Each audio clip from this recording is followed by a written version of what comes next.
ଶ୍ରେଣୀ ସପ୍ତମ ବିଷୟ ସାହିତ୍ୟ ପାଠଟିର ନାମ ହେଉଛି କାଠରୁ ଭାତ ଘାସରୁ ଦୁଧ ବାୟୁରୁ ଚିନି। ଲେଖକ ହେଉଛନ୍ତି ଡକ୍ଟର ଗୋପାଳନନ୍ଦ ମହାପାତ୍ର।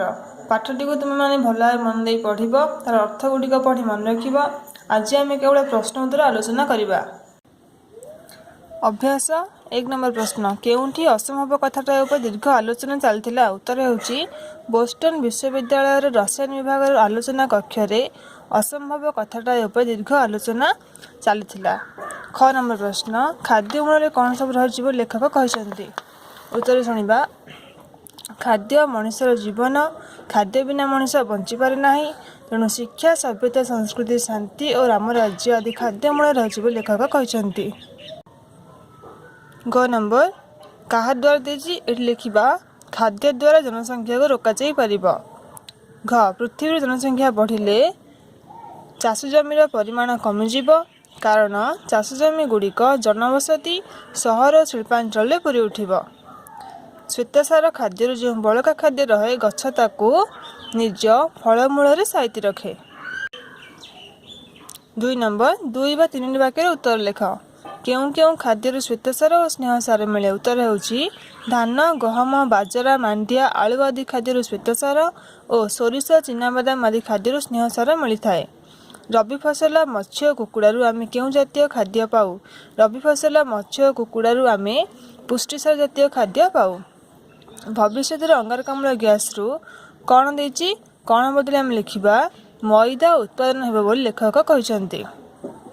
ଆଗାମୀ କାଳରେ ବଡ଼ ବଡ଼ ଗଛ ବଣବୁଦାରୁ ଆମେ କ'ଣ କ'ଣ ପାଇବା ବୋଲି ବୈଜ୍ଞାନିକମାନେ ଭାବିଛନ୍ତି? ଉତ୍ତର ହେଉଛି ଆଗାମୀ କାଳରେ ବଡ଼ ବଡ଼ ଗଛ ବଣବୁଦାରୁ ଆମେ ଅଟା, ମଇଦା, ସୁଜି, ଚାଉଳ, ଚିନି ଆଦି ପାଇପାରିବା ବୋଲି ବୈଜ୍ଞାନିକମାନେ ଭାବିଛନ୍ତି। କେତେବେଳେ ଚାଷ ଜମି ଓ ଗୃହପାଳିତ ପଶୁ ସଂଖ୍ୟା କମିଯିବ? ଜନସଂଖ୍ୟା ବୃଦ୍ଧି ହେଲେ ଚାଷ ଜମି ଓ ଗୃହପାଳିତ ପଶୁ ସଂଖ୍ୟା କମିଯିବ। କାହାକୁ ରୂପାନ୍ତରିତ କରି ଦୁଧ, ଦହି, ଛେନାରେ ପରିଣତ କରିହେବ? ସାମୁଦ୍ରିକ ପ୍ରାଣୀଗୁଡ଼ିକୁ ରୂପାନ୍ତରିତ କରି ଦୁଧ, ଦହି, ଛେନାରେ ପରିଣତ କରିହେବ।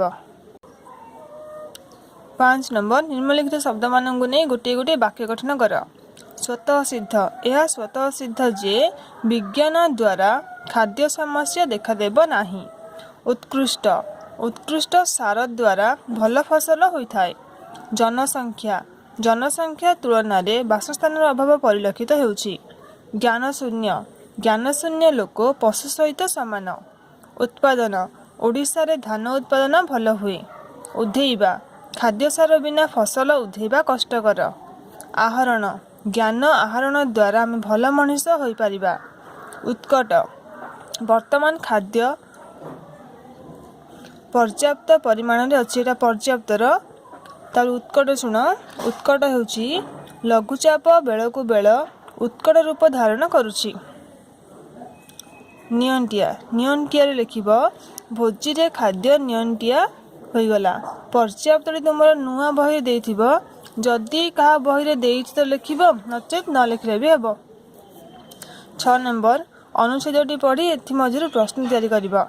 ଯେପରି ପୃଥିବୀରେ ଖାଦ୍ୟ ସମସ୍ୟା ଦେଖାଦେଲେ ତାହାକୁ ସମାଧାନ କରିବାକୁ କିଏ କ୍ଷମ? ଏମିତି ପ୍ରଶ୍ନ ବାହାର କରି ନିଜେ ନିଜେ ଲେଖିବ। 7 ନମ୍ବର ଦେଇଛି ସମୁଚ୍ଚୟ ଶବ୍ଦର ଅର୍ଥ ଲେଖି ବାକ୍ୟରେ ବ୍ୟବହାର କର। ମୁଁ କେବଳ ଅର୍ଥ କହିବି, ତୁମେମାନେ ବାକ୍ୟ ଗଠନ କରିବ। ପୁର, ପୁର ହର୍ଷ ଉପୁର ହେଉଛି ପ୍ରାସାଦ ବା ଗୃହ, ଦୀର୍ଘ ଉପୁର ହେଉଛି ପିଠାପୁର। ଭିତ୍ତି, ଭିତ୍ତି ଦୀର୍ଘ ଭିତ୍ତି ହେଉଛି ଭୟ, ହର୍ଷ ଏଇଟା ହେଉଛି ମୂଳଦୁଆ। କୂଳ, କୂଳ ହର୍ଷ କୂଳ ହେଉଛି ବଂଶ, ଦୀର୍ଘ କୂଳ ହେଉଛି ନଦୀ କୂଳ। ସର, ସର ତାଲବ୍ୟ ସର ହେଉଛି ଧନୁସର ବା ତୀର, ସର ହେଉଛି କ୍ଷୀରସର। 8 ନମ୍ବର ଦେଲା ବିପରୀତ ଅର୍ଥ ଲେଖିବାକୁ। ନିଅଣ୍ଟିଆରେ କ'ଣ ହେବ?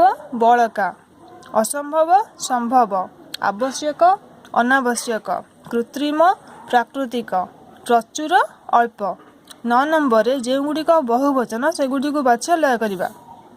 ଆମେ, ଜମି ଗୁଡ଼ିକ, କାରଖାନା ମାନ, ଯେଉଁମାନଙ୍କ, ସେମାନଙ୍କୁ। ଏତିକି ହେଉଛି ବହୁବଚନ।